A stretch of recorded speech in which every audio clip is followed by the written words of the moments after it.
నాయని రాజేందర్ రెడ్డి రాజకీయ బ్రోకర్ అని పైరవీలతో పబ్బం గడుపుకున్న చరిత్ర అతనిదని మాజీ ఎమ్మెల్యే దాస్యం వినయ్ భాస్కర్ మండిపడ్డారు. నామినేషన్ వేసి సొంత పార్టీ నేతలను బ్లాక్మెయిల్ చేసిన చరిత్ర ఉందని అన్నారు.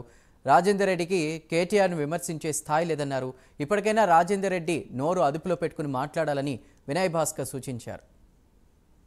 ఛాయలు అందించి పైరవీలు చేసుకొని పబ్బం గడుపుకున్నటువంటి నీచమైనటువంటి చరిత్ర రాజేందర్ రెడ్డి నీది.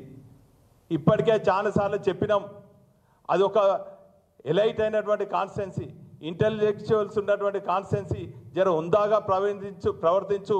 ఎప్పటికీ నీది బ్లాక్మెయిల్ రాజకీయమే. ఎప్పుడు ఎన్నికలు వచ్చినా కూడా మరి మీ పార్టీ వాళ్ళనే బ్లాక్మెయిల్ చేస్తూ నామినేషన్ వేసి విత్డ్రా చేసుకొని పైసలు దండుకున్న చరిత్ర నీది. ఏదో అడ్డిగా మారి గుడ్డి దెబ్బలా మరి ఫ్లూక్లో నీకు ఎంతోమంది పోటీదారులు ఉన్నా కూడా, నీకన్నా సీనియర్లు ఉన్నా కూడా అది ఏదో ఫ్లూక్లో నీకు టికెట్ వస్తే ఈ గాలి వాటంతో నిన్ను గెలిచి ఈరోజు గాలి మాటలు నువ్వు బంద్ చేయాలని కూడా ఈ సందర్భంగా తెలియజేస్తున్నాను.